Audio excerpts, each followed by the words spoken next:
Bapak Ibu Saudara yang dikasihi oleh Tuhan, tema kita dalam perayaan kenaikan Tuhan Yesus ke surga ini adalah korelasi kenaikan Yesus dan misi. Sebelum saya membacakan nasnya, saya ingin sebagai pengantar bahwa Gereja Kemah Injil Indonesia secara tegas dalam anggaran dasarnya pasal 5 tentang tujuan. Tujuan gereja ini didirikan adalah untuk memuliakan Allah, itu yang pertama. Yang kedua adalah untuk memberitakan Injil berdasarkan amanat agung Tuhan Yesus. Yaitu Matius pasal 28 ayat 18 sampai yang ke-20. Apa bunyi pasal itu, Saudara? Di sana dikatakan bahwa ketika Yesus setelah dia bangkit dari antara orang mati, 40 hari lamanya Yesus masih berinteraksi dengan banyak orang, dengan murid-muridnya, dan menjelang kenaikannya ke surga, dia mengajak murid-muridnya, mereka berkumpul di atas sebuah bukit yang bernama Bukit Zaitun. Di sana dia berkata kepada mereka, segala kuasa ada padaku.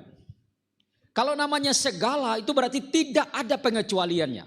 Dan yang mengatakan demikian adalah pribadi yang hidup dari antara orang mati. Ini sungguh luar biasa, Saudara.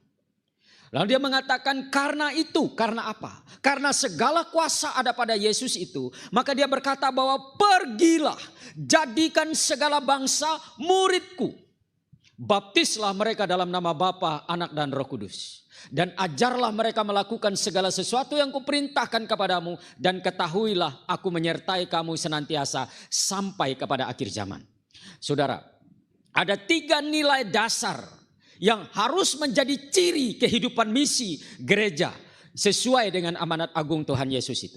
Yang pertama adalah mandat untuk menjadikan segala bangsa, menjadikan setiap orang, menjadikan setiap pribadi, menjadikan setiap keluarga, menjadikan setiap anggota jemaat murid Kristus. Ada begitu banyak orang beragama Kristen menjadi anggota gereja tapi tidak menjadi murid Kristus.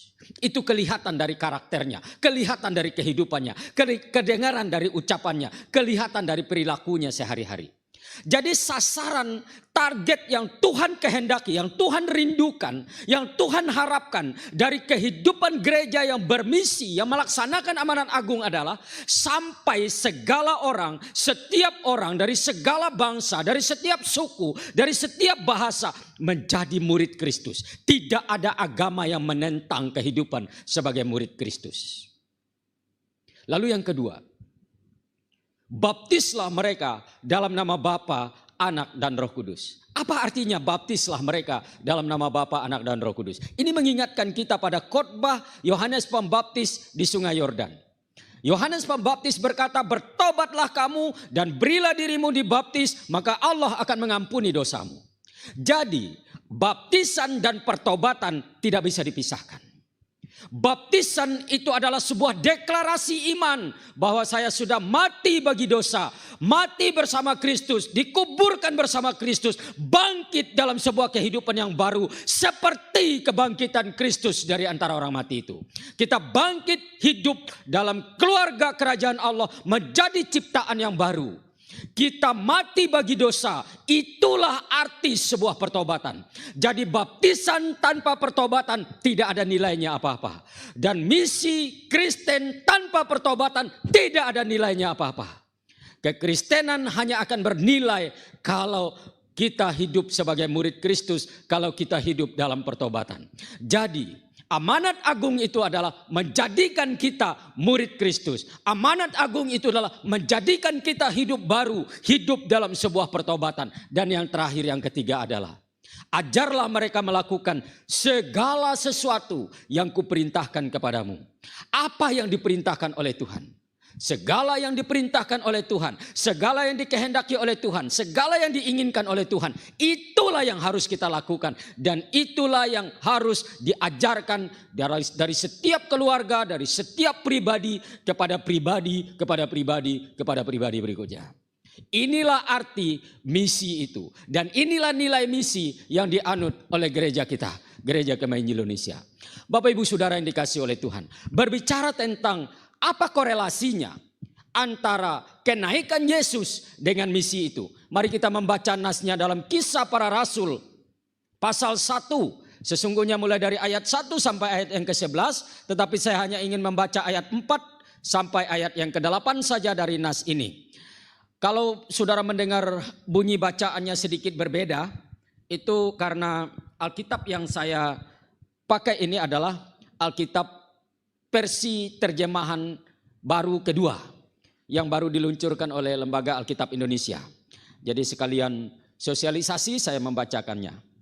Pada suatu hari ketika ia makan bersama mereka, ia melarang mereka meninggalkan Yerusalem dan menyuruh mereka tinggal di situ menantikan janji Bapa yang sebagaimana dikatakannya, telah kamu dengar dari aku, sebab Yohanes membaptis dengan air, tetapi tidak lama lagi kamu akan dibaptis dengan Roh Kudus. Ayat 6. Lalu ketika berkumpul, mereka bertanya kepadanya, Tuhan, maukah engkau pada masa ini memulihkan kerajaan bagi Israel? Jawabnya kepada mereka, kamu tidak perlu mengetahui masa dan waktu yang ditetapkan Bapa sendiri menurut kuasanya. Tetapi kamu akan menerima kuasa bila mana Roh Kudus turun ke atas kamu. Dan kamu akan menjadi saksi-saksiku di Yerusalem, di seluruh Yudea dan Samaria, dan sampai ke ujung bumi. Bapak Ibu Saudara yang dikasihi oleh Tuhan. Ini diucapkan oleh Yesus sesaat sebelum dia naik ke surga. Jadi kalau kita berbicara tentang misi adalah menjadikan semua bangsa murid Kristus. Menjadikan setiap pribadi adalah pribadi yang sudah mengalami pertobatan, kelahiran baru, hidup baru dalam Kristus, mati bagi dosa, dikuburkan bersama Kristus, dan hidup dalam sebuah kehidupan Kristus, menjadi ciptaan baru, dan menjadi pelaku-pelaku dari setiap perintah Tuhan. Maka kenaikan Kristus ke surga itu sangat menentukan keberhasilan misi itu. Karena dengan kenaikan Yesus ke surga, Roh Kudus dicurahkan. Tanpa Yesus naik ke surga, Roh Kudus tidak akan turun. Tanpa Roh Kudus turun, manusia tidak mungkin mampu menjadi murid Kristus. Manusia tidak mungkin mampu hidup dalam pertobatan, hidup sebagai manusia baru. Manusia tidak mungkin mampu untuk melakukan segala perintah Tuhan. Oleh sebab itu, kenaikan Kristus ke surga dalam hubungannya dengan misi itu menjadi satu tonggak penting, tonggak strategis, menjadi pilar utama kehidupan gereja sebagai yang mengemban manat misi dari Tuhan. Bapak Ibu Saudara yang dikasihi oleh Tuhan. Apa korelasi yang pertama? Pada ayat yang keempat, saya ingin membacakan ayat yang kelima. Sebab Yohanes membaptis dengan air, tetapi tidak lama lagi kamu akan dibaptis dengan Roh Kudus. Pada ayat yang keempat itu Tuhan Yesus meminta mereka untuk tidak meninggalkan Yerusalem.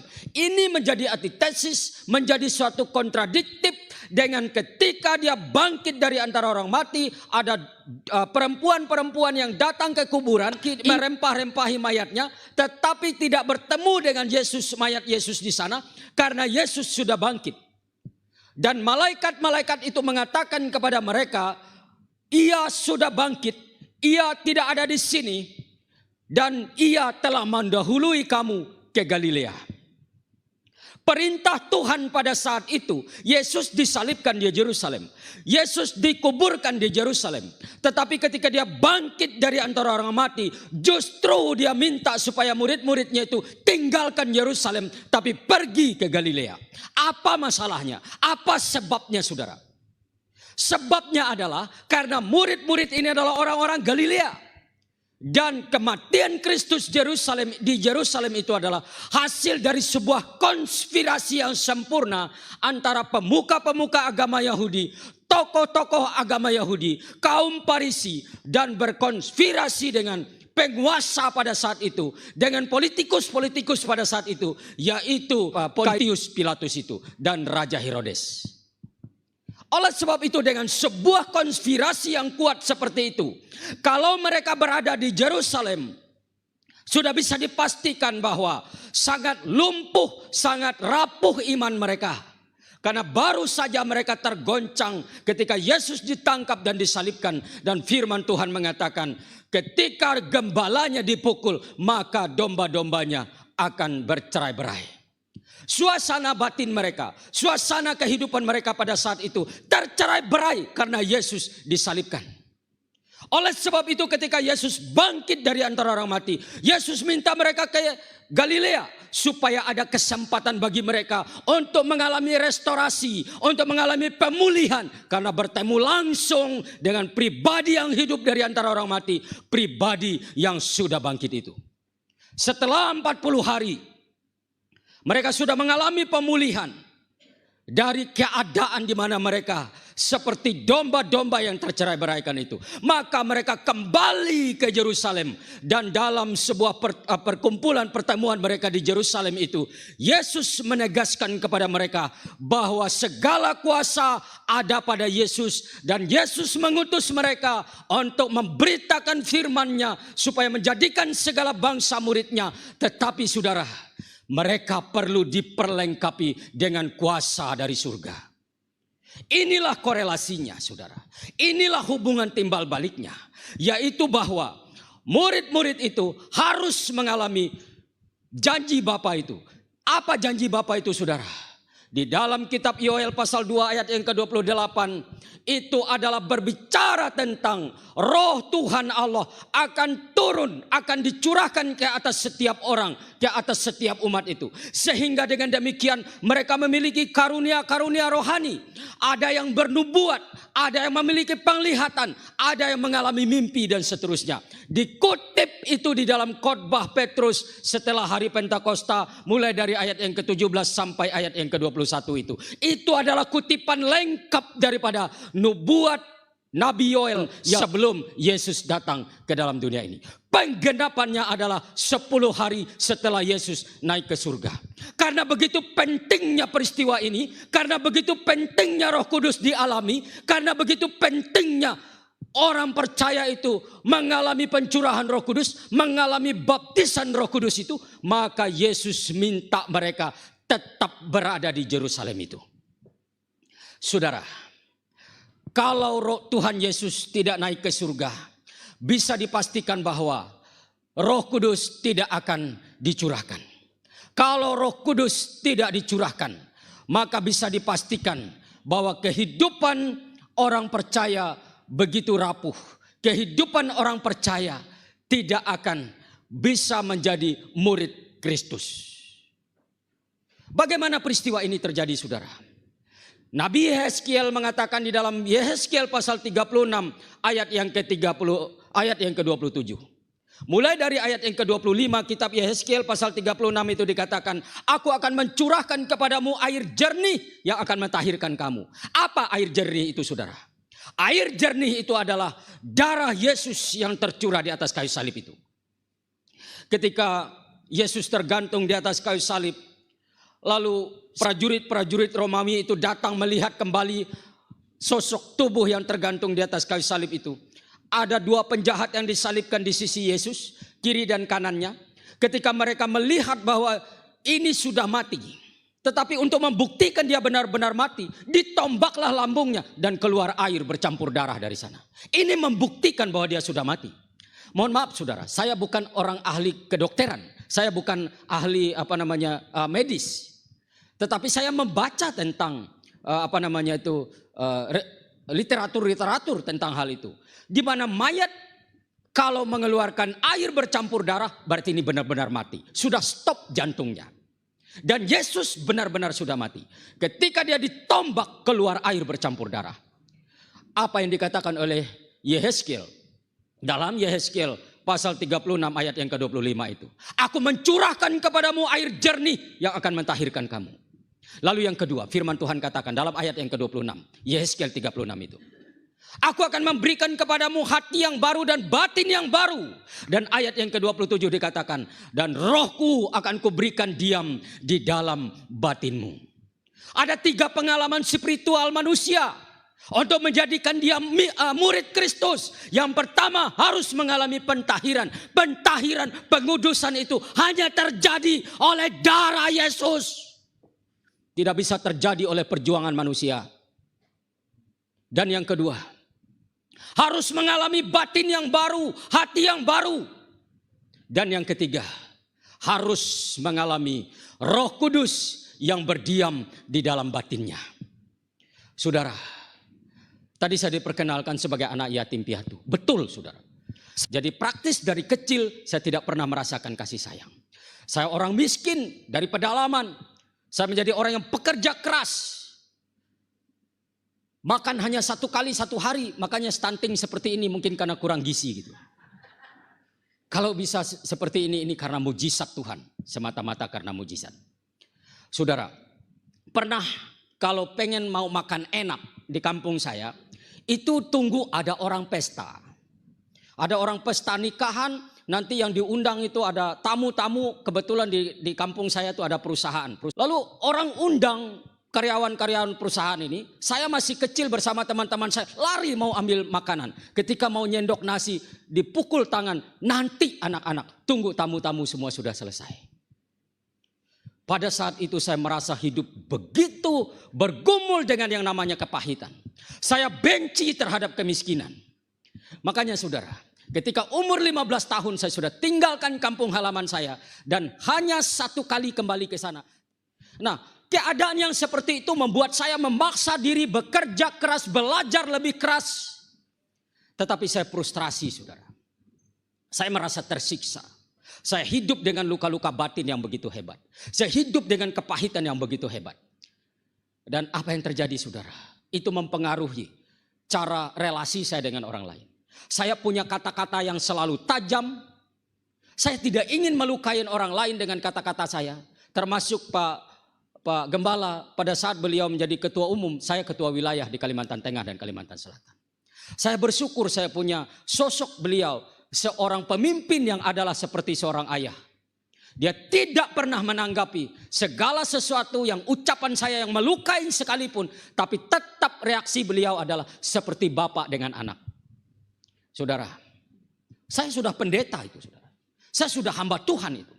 Masih bisa punya kata-kata yang menyakitkan, punya kata-kata yang melukai. Tidak sedikit rumah tangga hancur karena kata-kata yang menyakitkan dan melukai.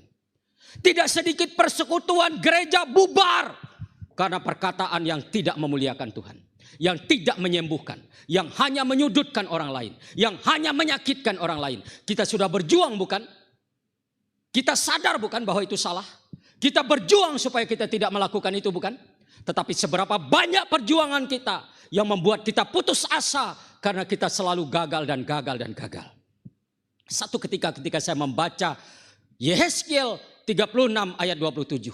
Rohku akan kuberikan diam di dalam batinmu. Saya katakan, Tuhan, ini janjimu.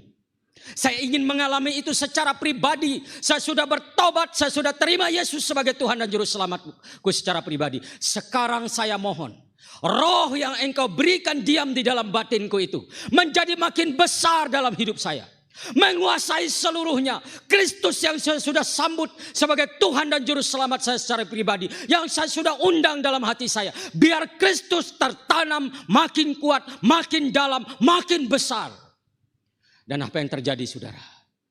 Dari 2 kuasa ilahi yang luar biasa ini, kuasa Yesus sebagai firman, kuasa Yesus sebagai anak Allah yang berdiam di dalam batin saya, kuasa Roh Kudus yang sudah dicurahkan itu berdiam di dalam batin saya. Pribadi ilahi yang mengerjakan segala sifat-sifat ilahi di dalam pribadi anak-anak ketebusan Tuhan. Itulah yang memungkinkan kita untuk hidup sebagai murid Kristus. Itulah yang memungkinkan kita untuk hidup dalam pertobatan dan sebagai manusia baru. Itulah yang memungkinkan kita untuk hidup melakukan segala perintah Tuhan. Tanpa itu tidak mungkin terjadi. Itu sebab kenapa Yesus mengatakan, jangan tinggalkan Yerusalem sebelum kamu menerima janji Bapa. Karena ketika kita menerima Roh Kudus, akan ada pembaharuan hidup. Ketika kita menerima Roh Kudus, ada perubahan hidup.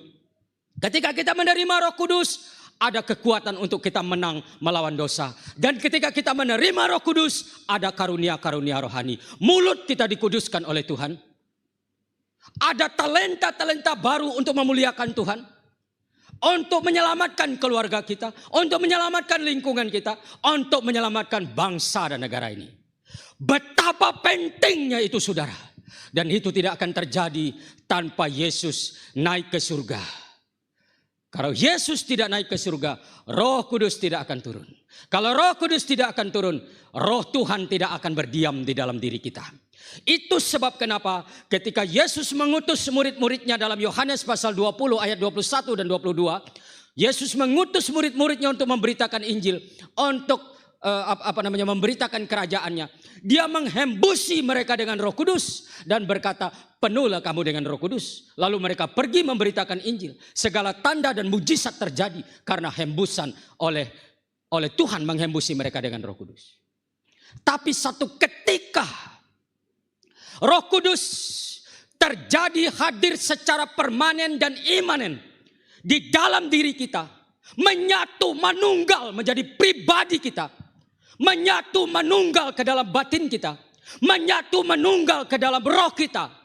Roh Kudus itu terjadi ketika hari Pentakosta 2023 tahun yang lalu. Itu terjadi 10 hari sejak Yesus naik ke surga. Dengan kehadiran Roh Kudus itu, maka Roma pasal 8 ayat 15 dan 16 berkata bahwa kamu tidak menerima roh perbudakan. Kamu tidak menerima roh perhambaan yang menyebabkan kamu takut. Tetapi kamu menerima roh yang bersaksi di dalam roh kita. Yang bersaksi di dalam batin kita. Yang memberikan pernyataan. Yang memberikan deklarasi bahwa kita adalah anak-anak Allah. Hubungan kita dengan Tuhan adalah relasi antara Bapa dan anak. Dan itu karena Roh Kudus hadir di dalam batin kita. Bukan karena kita mengaku-ngaku bahwa Bapa itu adalah Bapa kita. Apa hak kita untuk mengakui Sang Pencipta sebagai Bapa kita? Saya sebenarnya kepengen jadi anak Jokowi kah? Jadi anak SBY kah? Tapi kan takdirnya kan berkata tidak gitu kan? Dan tidak mungkin saya bisa ngaku-ngaku. Tapi tentang kita adalah anak Allah. Raja di atas segala raja. Bukan pengakuan kita. Tetapi kesaksian roh di dalam diri kita. Bahwa kita adalah anak dari Bapa. Maka oleh sebab itu saudara. Apa yang membuat engkau takut menjalani hidup ini sekarang? Engkau adalah anak dari Bapa. Dan yang menyatakan itu bukan pengakuanmu. Tetapi roh dari Tuhan sendiri yang ada di dalam dirimu. Memberi kesaksian. Maka oleh sebab itu berhenti hidup dalam penghakiman-penghakiman dalam pikiranmu. Berhenti hidup dalam tuduhan-tuduhan. Dengan rasa bersalah. Dengan penghakiman-penghakiman. Dengan penggugatan-penggugatan. Tentang masa lalumu yang buruk. Tentang masa lalumu yang suram. Kalau Yesus ketika dia dibaptis di sungai Yordan oleh Yohanes Pembaptis, langit terbuka dan turun Roh Kudus dalam rupa burung merpati. Dan dari langit Allah berkata, engkau anak yang kukasihi, kepadamu aku berkenan. Dan hal yang sama terjadi ketika dia dimuliakan di gunung, ketika dia bertemu dengan Elia dan Musa, ketika dia dimuliakan. Tuhan berkata hal yang sama, engkau anak yang kukasihi, aku berkenan kepadamu. Nah, firman Tuhan mengatakan bahwa barang siapa yang ada di dalam Kristus, ia adalah ciptaan baru. Yang lama sudah berlalu dan sesungguhnya yang baru sudah datang. Yang lama, saya dan saudara adalah manusia-manusia malang. Yang lama, saya adalah anak seorang yang miskin, seorang pendosa. Tetapi oleh karena Kristus, saya menjadi ciptaan yang baru. Allah berkata kepada Kristus, engkau anak yang kukasihi, kepadamu aku berkenan. Hal yang sama yang Tuhan katakan kepada saya dan saudara hari ini.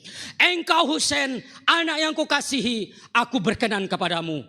Apapun masa lalumu, seperti apapun tampangmu, berapapun kegagalanmu, Tuhan melihat engkau di dalam Kristus sebagai ciptaan yang baru. Betapa indah sesuatu pengalaman dari karya Kristus ini, saudara. Roh Kudus yang memberi kesaksian di dalam roh kita bahwa kita adalah anak Allah.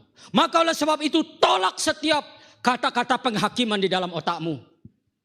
Di mana di dalam otakmu mengatakan engkau tidak layak, engkau tidak punya masa depan, engkau begini begitu dan segala macam. Tolak itu adalah roh perbudakan.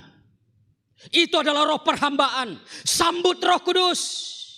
Roh Kudus akan mengatakan kepadamu, engkau anak Allah. Engkau anak Allah, engkau anak Allah. Itu cukup bagimu untuk berdiri tegak melihat masa depanmu dalam perspektif baru, yaitu masa depan yang penuh harapan sebagai anak Tuhan. Saudara yang dikasihi oleh Tuhan, karena Roh Kudus ada di dalam kita, maka Roma pasal 8 ayat yang ke-26 dikatakan bahwa Roh Kuduslah yang akan mengajar kita berdoa. Roh Kudus akan membantu kita dalam kelemahan kita. Roh Kuduslah akan berdoa bagi kita. Saudara, kalau kita mau ke presiden sekalipun, itu harus melalui banyak sekali yang harus dilalui. Nah, itu contoh, saudara, ketika kita membutuhkan sesuatu dari seseorang pemegang kewenangan. Begitu sulitnya. Tuhan adalah berwenang di atas segala kewenangan. Roh Kudus yang akan berdoa membantu kita menyampaikan kebutuhan kita kepada Bapa. Betapa sempurnanya itu, saudara. Doa mana, pergumulan mana yang tidak akan diselesaikan oleh Tuhan. Kalau pribadi Tuhan sendiri, roh Tuhan sendiri yang menjadi perantara untuk berbicara. Karena Roh Kudus itu ada di dalam diri kita.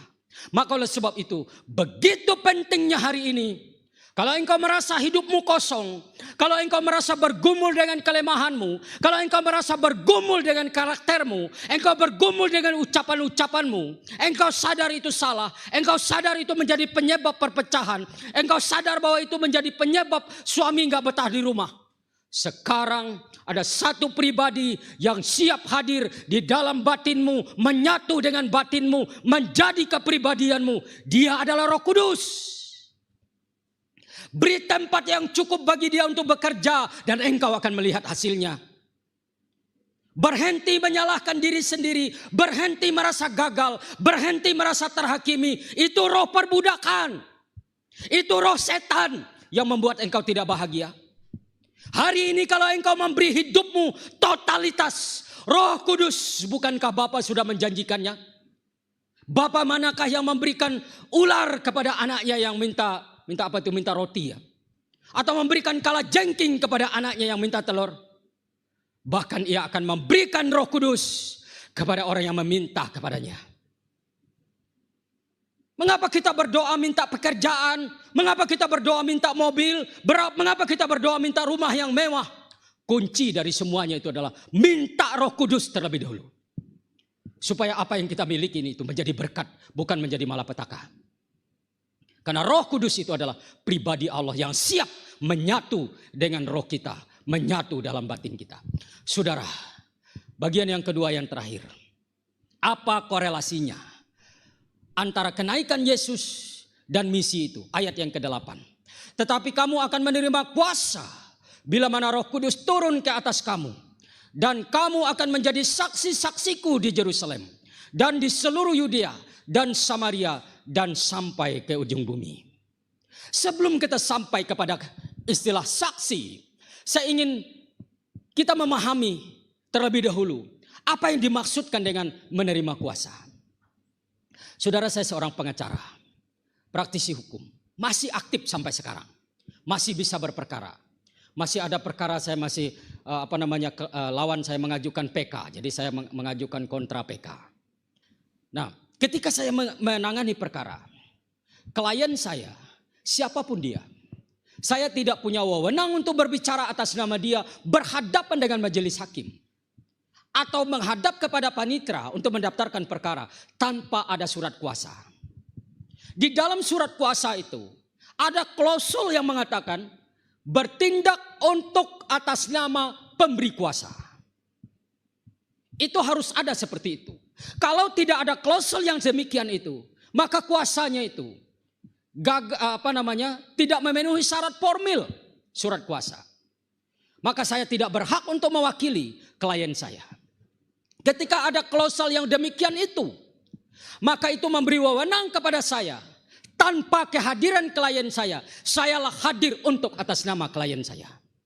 Saudara, Alkitab berkata tentang kita, saya dan saudara, sebagai pengemban amanat agung, sebagai pengemban untuk memberitakan firman, maka kita harus seharus orang yang sudah menerima kuasa. Kuasa dari Bapa itu bukan tertulis dengan surat, tetapi roh yang berdiam di dalam batin, menyatu di dalam batin kita. Sebagai saya adalah penerima kuasa dari Bapa, dan pemberi kuasa adalah Bapa itu sendiri, pencipta alam semesta ini, yang tidak ada yang dapat mengatasinya, tidak ada yang dapat menyamainya.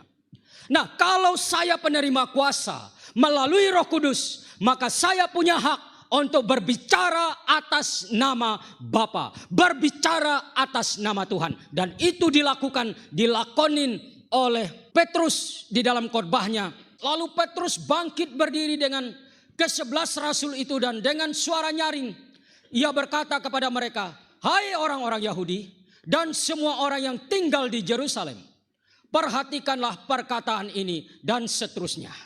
Saudara ingat cerita tentang Petrus?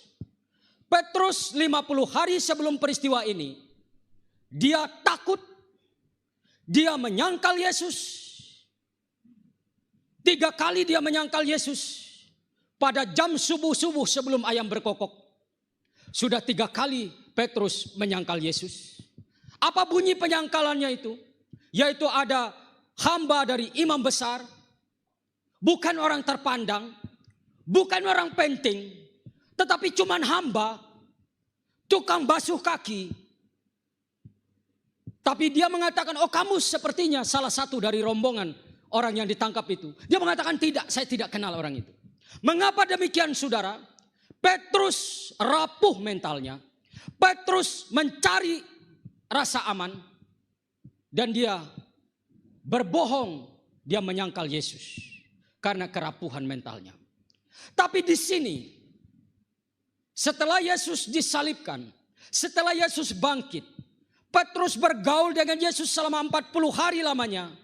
Dan pada peristiwa Pentakosta, yaitu 10 hari setelah Yesus naik ke surga, Petrus, orang yang sama yang tadi menyangkal Yesus, memiliki sebuah keberanian seperti ini. Dia mengatakan, "Hai kamu orang-orang Yahudi, siapa yang menyalibkan Yesus? Siapa yang menangkap Yesus?" Kepada siapa Petrus takut sebelumnya? Yaitu kepada orang-orang Yahudi. Dan lebih tegas lagi dia mengatakan, kepada semua yang tinggal di Yerusalem. Bukankah di Yerusalem Yesus diadili? Bukankah di Yerusalem Petrus menyangkal Yesus? Tapi apa dasarnya? Hanya kurang dari 2 bulan Petrus memiliki sebuah keberanian yang begitu dahsyat.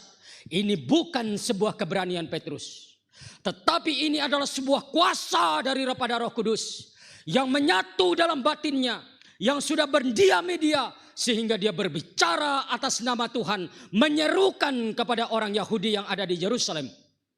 Sehingga apa yang dia sampaikan itu didengarkan begitu rupa. Dan sampai ayat yang ke-37 dikatakan, apakah yang harus kami perbuat, saudara-saudara? Khotbah Petrus yang ada kuasa ilahi di dalamnya itu begitu dahsyatnya, menembus segala tembok-tembok keangkuhan, menembus segala kecongkakan hati manusia, sehingga mereka merasa bahwa tergugah dengan khotbah Petrus itu. Mereka melupakan peristiwa 50 hari sebelumnya itu.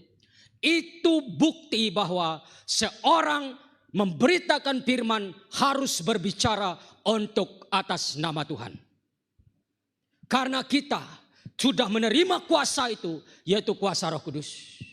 Di lingkungan pekerjaan kita, di lingkungan pendidikan kita, di lingkungan medsos kita, ada begitu banyak orang yang membutuhkan suara firman Tuhan disampaikan kepada mereka. Mengapa kita takut? Bukankah kita adalah penerima kuasa? Bukankah pemberi kuasa adalah Bapa? Bukankah kita harus berbicara untuk atas nama Bapa? Kalau kita berbicara atas nama saya dan saudara, atas nama Husein saya tidak berani berbicara kepada saudara. Siapa sih Husein ini? Husein ini adalah manusia rapuh. Husein ini adalah manusia yang penuh dengan dosa, penuh dengan kepahitan, penuh dengan keterlukaan. Saya tidak bisa berbicara atas nama diri saya. Ada begitu banyak pelayanan rusak. Karena hamba-hamba Tuhan berbicara mewakili perasaannya. Untuk atas nama dirinya. Ketika dia merasa kepahitan, ketika dia merasa marah, ucapan-ucapannya selalu subjektif. Tapi berbicaralah atas nama Tuhan sekarang. Karena kita adalah penerima kuasa dari Sang Ilahi itu. Kita menyampaikan seruan-seruan ilahi. Firman Tuhan disampaikan dalam kapasitas kita sebagai penerima kuasa ilahi. Oleh Roh Kudus itu. Apa yang membuat engkau takut menasihati anak? Apa yang menyebabkan engkau takut menyatakan kebenaran kepada suami? Apa yang menyebabkan engkau takut untuk bersaksi dengan saudara-saudara, dengan keluargamu? Sadarilah sekarang bahwa engkau adalah penerima kuasa dari Bapa. Engkau harus berbicara untuk atas nama Bapa, Sang Pemberi kuasa itu. Jangan pernah berbicara atas nama dirimu sendiri. Betapapun hebatnya engkau, betapapun pintarnya engkau, betapapun fasilitasnya engkau, kosong kalau engkau tidak berbicara untuk atas nama Bapa yang memberi kuasa kepadamu untuk berbicara itu. Yang berikutnya saudara, kita adalah seorang saksi.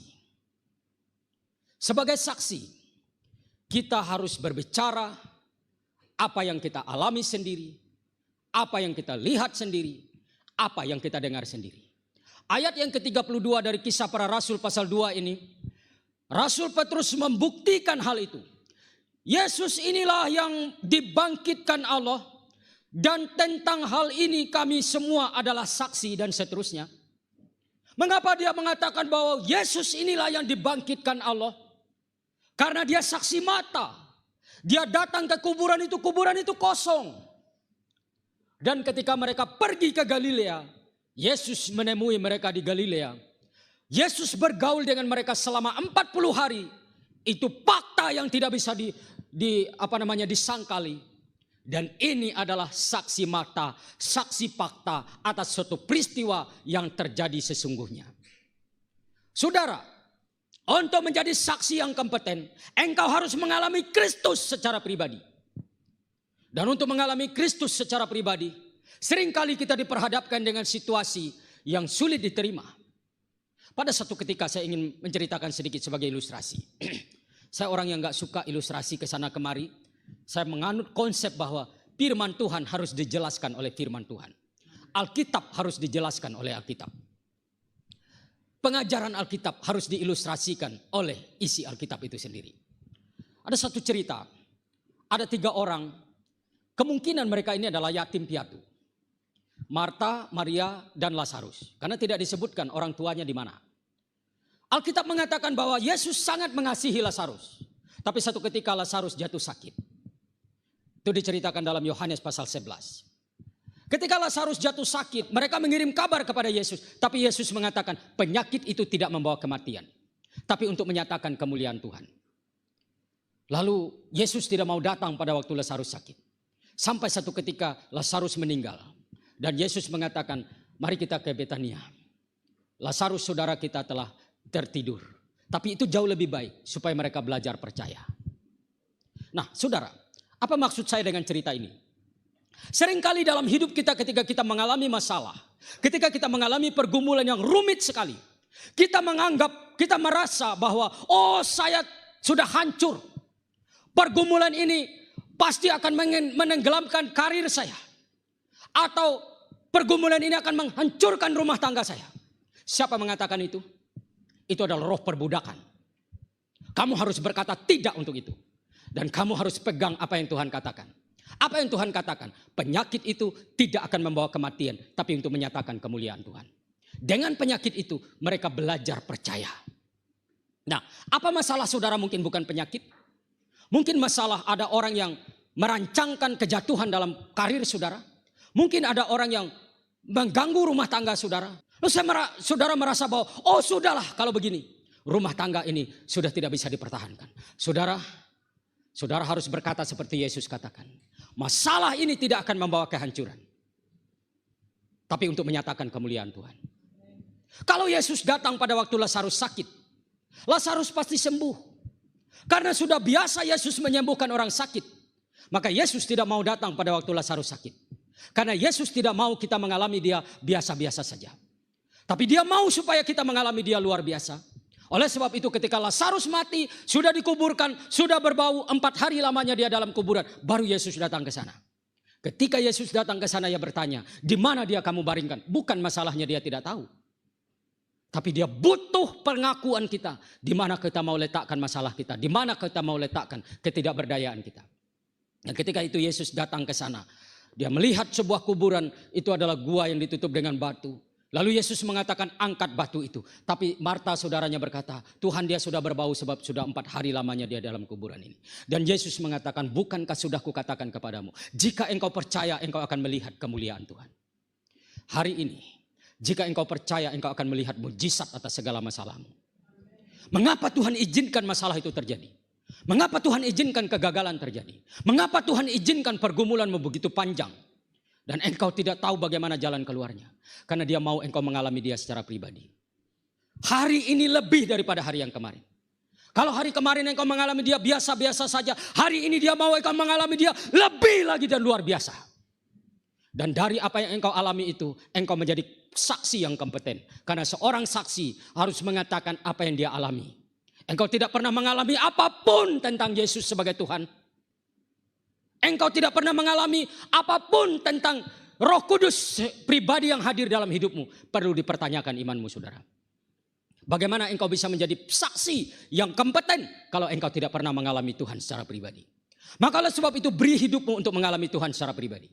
Dan jangan bersungut, jangan mengutuki masalah-masalah yang terjadi itu. Tapi sambut dan rayakan itu sebagai peluang anugerah dari Tuhan. Supaya meningkatkan pengalaman pribadimu dengan Tuhan. Karena dengan pengalaman pribadi yang dahsyat yang luar biasa itu, engkau menjadi saksi yang dahsyat dan luar biasa. Dan itu maksud Tuhan bagi setiap pribadi anak-anak ketebusannya. Saudara, sebagai aplikasi dari renungan kita tentang kenaikan Kristus ke surga ini. Di dalam Yohanes pasal 16 ayat 7 sampai 8 dikatakan bahwa jauh lebih berguna jika aku pergi. Artinya Yesus naik ke surga jauh lebih berguna bagi kita, bagi saya dan saudara. Karena kalau Yesus tidak naik ke surga, Roh Kudus tidak akan dicurahkan. Dan peranan Roh Kudus itu adalah menginsapkan, menyadarkan dunia akan dosa, penghakiman dan kebenaran. Tanpa pekerjaan Roh Kudus, pekerjaan misi tidak akan pernah bisa berhasil. Tapi dengan kehadiran Roh Kudus, pekerjaan misi bisa berhasil, pemulihan kehidupan bisa terjadi, mujizat-mujizat dalam pelayanan akan dialami.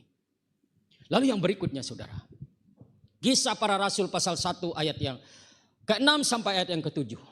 Ketika murid-murid itu bertanya, maukah engkau pada saat ini memulihkan kerajaan bagi Israel? Tuhan Yesus tidak menjawab mau atau tidak. Tetapi dia mengatakan bahwa engkau tidak perlu tahu kapan waktunya yang ditetapkan oleh Bapa menurut kuasanya. Tetapi yang terpenting sekarang adalah kamu akan menerima kuasa kalau Roh Kudus turun ke atasmu. Kalau Roh Kudus turun ke atasmu, kalau kamu sudah menerima kuasa maka kamu akan menjadi saksiku di Yerusalem, Samaria, Yudea, Samaria sampai ke ujung bumi. Jadi artinya bahwa dengan kenaikan Yesus ke surga, mari kita mulai mengalihkan fokus kita. Dari berfokus kepada dunia ini, berfokus kepada kerajaan di dunia ini, kehebatan di dunia ini, kemuliaan di dunia ini. Kita mulai mengalihkan fokus kita, fokus pada kerajaan Allah. Allah ingin supaya kita menjadi saksinya. Dan yang ketiga yang terakhir. Pada ayat yang ke-11, saya ingin membacakan ayat ini untuk kita. Hai kamu orang-orang Galilea, mengapakah kamu berdiri melihat ke langit? Yesus ini yang diangkat ke surga meninggalkan kamu, akan datang kembali dengan cara yang sama seperti kamu melihat dia naik ke surga. Saudara, betapa hebat, betapa sempurna karya Kristus di atas kayu salib itu. Dia telah mati untuk mencurahkan darahnya. Dengan darah itu kita mengalami pentahiran daripadanya. Dengan darah itu kita mengalami pengudusan. Dengan darah itu kita mengalami penebusan dari hukum dosa dan kutuk maut. Dan oleh karena kita mengalami itu, maka hati yang rapuh, hati yang dibentuk oleh dunia, hati yang dibentuk oleh pengalaman-pengalaman pahit di masa lalu kita, batin yang penuh dengan keterlukaan dan kepahitan itu, digantikan dengan hati yang baru, batin yang baru. Dan oleh hati yang baru dan batin yang baru itu, kita seperti kantong kulit baru yang siap untuk menerima anggur baru, yaitu Roh Kudus berdiam di dalam batin kita, menyatu di dalam batin kita.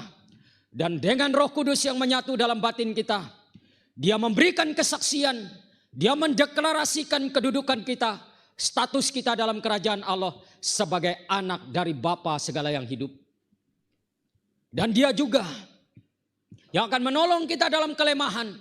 Dia juga yang mengajar kita untuk berdoa.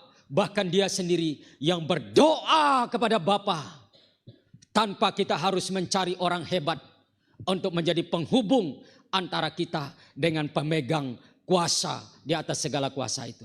Karena pribadi kuasa itu sendiri yang berdoa untuk kita. Saudara, untuk apa ini semua dilakukan oleh Tuhan? Supaya kita berbicara sebagai penerima kuasa untuk atas nama Tuhan. Oleh sebab itu, singkirkan rasa kebimbanganmu, singkirkan rasa keraguan-raguanmu, berbicaralah sebagai penerima kuasa, berbicara untuk atas nama Bapa, kuasa di atas segala kuasa itu. Dan bersaksilah tentang apa yang engkau alami dalam Kristus, tentang apa yang engkau lihat di dalam Kristus, apa yang engkau dengar dari firman-Nya. Bersaksilah, bersaksilah